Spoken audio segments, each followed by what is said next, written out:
What does 3,690 new listings that entered the market in September mean for Calgary home buyers? More options, more negotiating power, new mortgage rules could change the game. Here's everything you need to know about the September 2024 market update.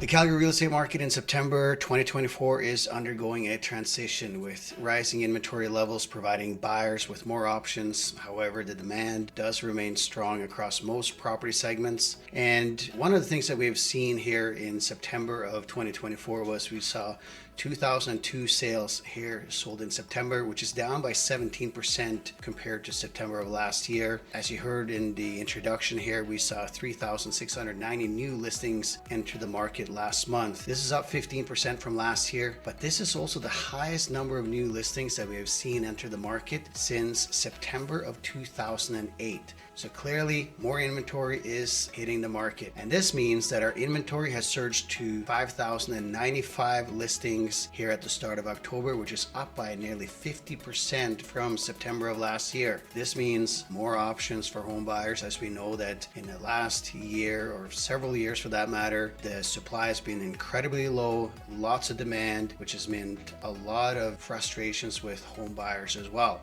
The months of supply that we're sitting with right now here in the Calgary market is 2.5 months of supply compared to 1.4 months last year. 2.5 months of supply means that we are just entering into a balanced market. A balanced market is if we have between 2.5 to 4 months of inventory is considered a balanced market conditions for both buyers and sellers. And there are some segments in the marketplace where we have a buyer's market because we have more than 4 months of supply in certain segments. Now let's kind of go into the different property segments and see what happened here. So for the detached home sector, we saw 941 sales. This is down by 17% year over year. The benchmark price, however, is still trending upwards at $757,100, which is up by nearly 9%. And we're sitting at 2.5 months supply, which is up from 1.5 months of supply last year. The biggest activity in this property segment is in the price range from $700,000 to $1 million. And clearly anything below $700,000 is again very low supply because of the price appreciation that we have seen here in the marketplace. If you are looking in this segment, I believe that there's still good opportunities for both buyers and sellers to make a win-win scenario, and clearly with the inventory climbing, there's some good options in this segment. Semi-detached homes, we saw 182 sales, which is down by only 4.2% year over year. The benchmark price is up by 9% and sitting at $678,400. And here we're sitting still in a bit of a seller's market with 2.1 months of supply. Again, this is increased from about 1.6 months last year. Let's get into the row and townhomes. We saw 377 sales in this segment, which is down by 4.8% year over year. The benchmark price is up by 10%, and in September, the benchmark price was $459,200. And here we're still in a seller's market with 2 months of supply, where we were only a month of supply last year. In the apartment condominium segment, we saw 502 sales. This is down by 28%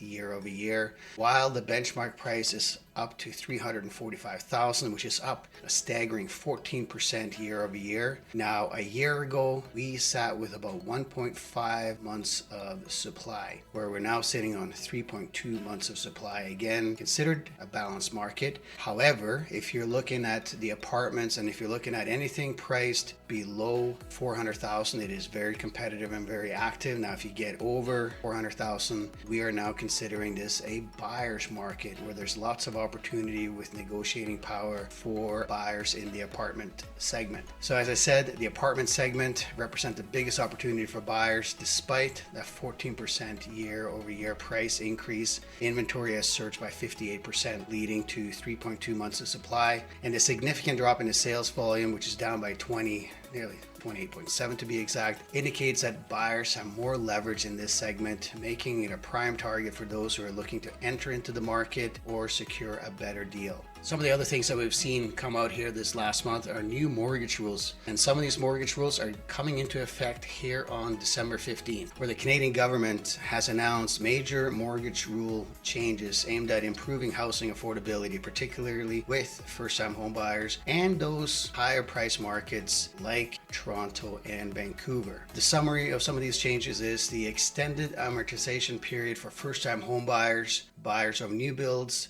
will now qualify for a 30-year amortization period compared to the current 25-year limit. This extension will help lower the monthly mortgage payments, which is typically what people are more focused on versus the overall price. It's what is the monthly cost of owning this property. So that is something that may be really good for, again, first-time home buyers or people buying the new builds to ensure that they can get into something and keep that monthly payment low. Obviously, when the mortgage comes up for renewal, you have the ability to adjust your amortization period if you are perhaps in a better financial picture and you want to pay down your mortgage faster. The other thing that has come to light here and that they've also changed is the insured mortgage cap increase. Currently, the cap for insured mortgages has been sitting at $1 million.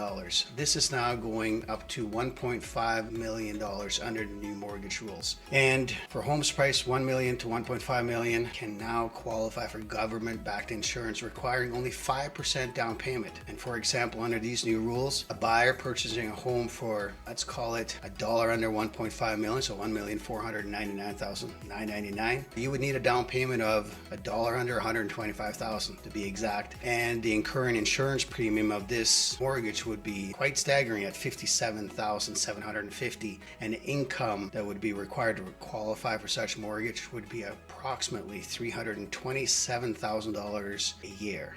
Obviously, the indication of the high qualification threshold in today's market, this perhaps will be more applicable to people that again are financially stable with a high income and perhaps looking at acquiring a property up to that threshold of 1.5 million with a lower down payment because they can't afford the higher monthly payments. But it's probably going to be more applicable to the markets like Ontario and the Vancouver area. These changes will benefit buyers in the higher cost markets where the home prices often exceed $1 million, while the extended amortization helps reduce monthly payments. It's important to consider the long-term cost of paying more interest over the lifetime of a loan. Another thing that has come into effect as well, which will come into effect on November 21st, is that the elimination of the stress test removal is applicable to borrowers switching lenders at renewal for uninsured mortgages. Those with a down payment of more than 20% or more will no longer need to qualify for the higher Bank of Canada's 5-year benchmark rate or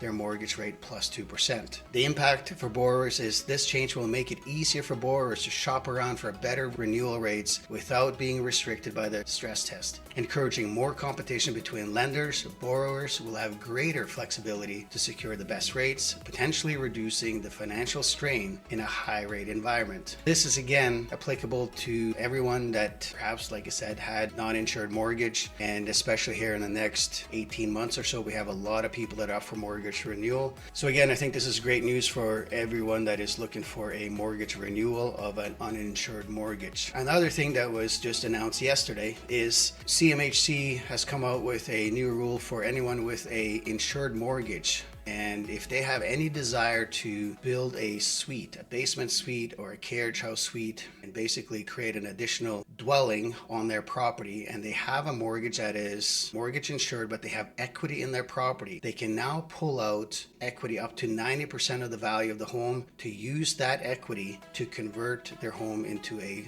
suited home. So if they want to have a basement suite or build a carriage house to rent out, is now again yet another program that's available to homeowners that want to make improvements to their property or creating a rental property for that instance. Overall, the Calgary real estate market is shifting towards a balanced market as inventory rises, while new federal mortgage rules changes provide exciting new opportunities for buyers and homeowners. And whether you're looking to buy, sell, or refinance, the Justin Havre Real Estate team with eXp Realty is here to help you navigate the ever-evolving market. If you're looking to sell your home, it is essential that you partner with someone that has a proven marketing plan to sell your home for top dollar in the current market. market. One of the options that we have here at the Justin Havre Real Estate team as well is anyone looking for a cash offer. You can find more information on any of this if you go onto our website, justinhavre.com. You can again call us at the office at 403-217-0003. And we look forward to assisting you with any of your real estate needs as your trusted real estate advisors. If you like what we shared here on this channel, make sure that you hit the like button. And if you have any questions, feel free to comment on the post as well. And we look forward to seeing you again.